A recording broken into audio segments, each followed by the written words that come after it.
All right. Welcome to Eyes Open Media. Hope you guys are doing well and hope you guys are enjoying your families and your day and your time off. Okay, as we get closer and closer to the New Year's and we're watching and we're watching. First of all, we're watching oil. We're watching oil because we seen the agreements that they're doing, and it's delayed agreements that we thought were going to be done in the summertime, but that didn't happen. So now they're doing it now. Okay, and so these agreements are going to help push oil up to the $60 range, to $65 range, which we thought we were going to see in the summer and fall season, and this thing would have been over. But nope, they delayed it and they pushed it to now. Okay, so that's what we're seeing now. We're seeing OPEC do that and push that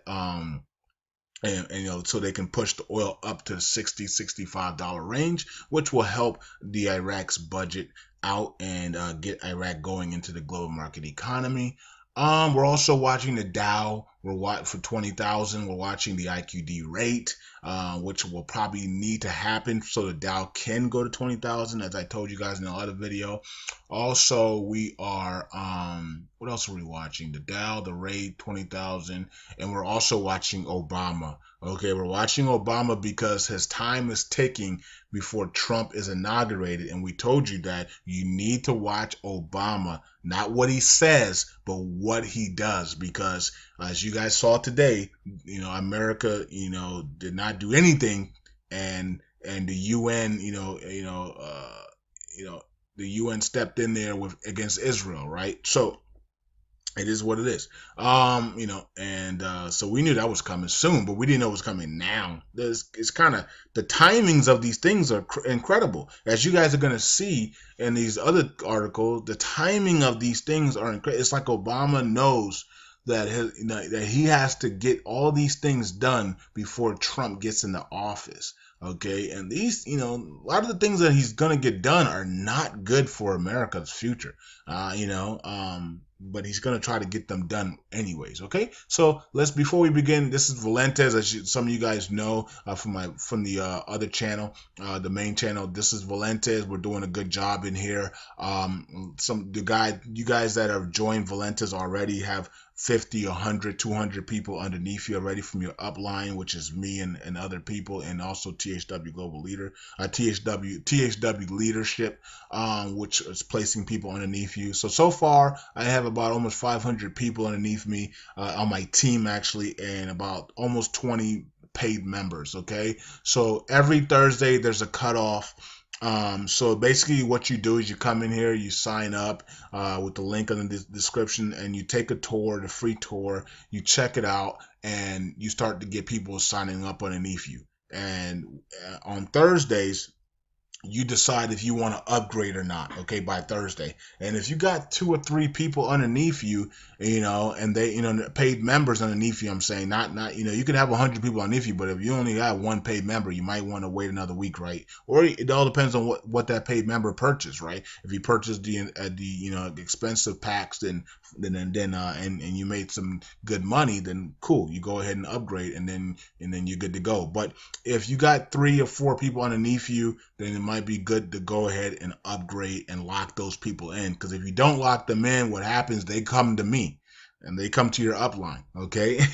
Hey, I'll take all the people that you guys don't want. You know what I mean? So, and that's what happened this week. I have a whole bunch of people that came to me because the people that signed up underneath me, they didn't upgrade. So they all come to, so all the people that did upgrade, they all come underneath me. Okay, and I get that.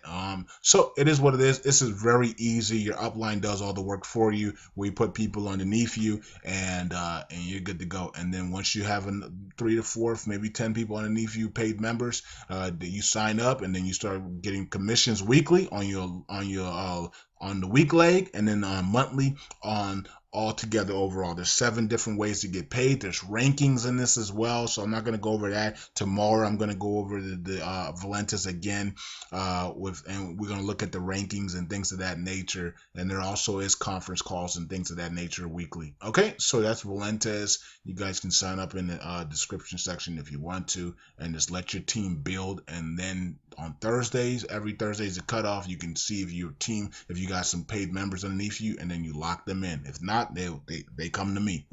Okay, so it is what it is. Okay, so this is one of the things Obama wants to get done before Trump gets into office.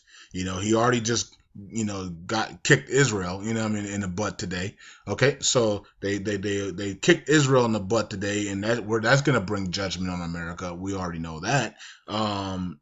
So they want to split Israel up, and we know that God already told us that if America joins in on the splitting of the land of Israel, then He's going to split our land. Okay, so hey, it is what it is. I'm not going to talk about that's God loves the land of Israel. I didn't say the people. I did not say the people. I said the land. And I think people misinterpret that when we talk about Israel, and that's God loves that land because it's centered in the perfect position in the earth. Like if you look at the earth, Israel is right there at the center, right? It's in a perfect position. So that's probably one of the reasons why God loves is the land of Israel, right?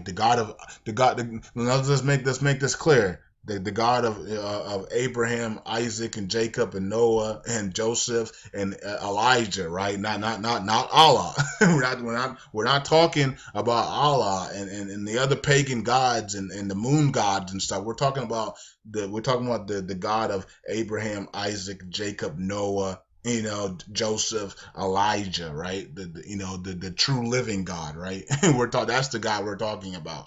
He loves the land of Israel. Now, does He love the people of Israel? Of course, God loves the people, but He doesn't. But He understands what they're doing. Okay, He understands that those are not the chosen people of that are supposed to be in that land. Those people that are in that land pretending to be the chosen people. One of the reasons why the Middle East cannot stand Israel, it's not because of the land of Israel, it's because they know that those people that are there are not the chosen people of Israel. Jesus Christ even came down and told us that they are pretending to be the chosen people, but they're really the sin of God of Satan. Okay, so we call them Zionists, like people like me and that are decoders. The decoding world and the conspiracy world. I don't like to deal with conspiracy stuff any longer. That was in the past, but the coding world, the conspiracy world, and also the elite world called those people Zionists, right? They're called Zionists, and they're called something else. I can't remember what they are, but they got different names to them, right? And a lot of them are pretending to be Jews when they're really not Jews at all. The Jews are the chosen. The real Jews are the chosen people that were sent off in slave ships and have bronze skin and were scattered all around the world, according to Deuteronomy 23, right? Deuteronomy 23 in the Bible, right, tells us that the chosen people are the ones that are scattered around the world that were put in slaves, from the people in the western side, right, in the east, from Europe, the Europeans and stuff like that, and the Romans and things of that nature. Okay, so we already know that stuff. I don't know why I'm even preaching to you guys. You guys already know all this stuff.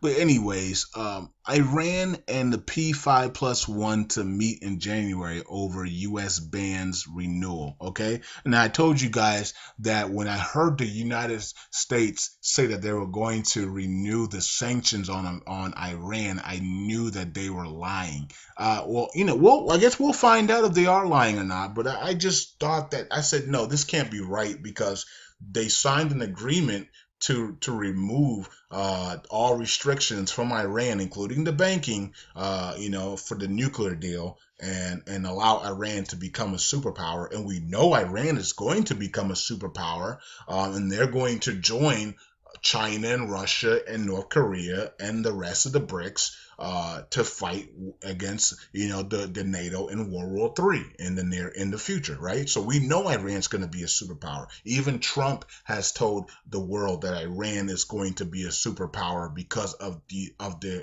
historically bad nuclear deal Obama and the Democrats created for Iran. Okay, so we know that's coming. So when I heard that America had put more 10-year sanctions on Iran, I said that's not gonna fly at all. Okay, so as you guys see here, they're going to meet on January 10th.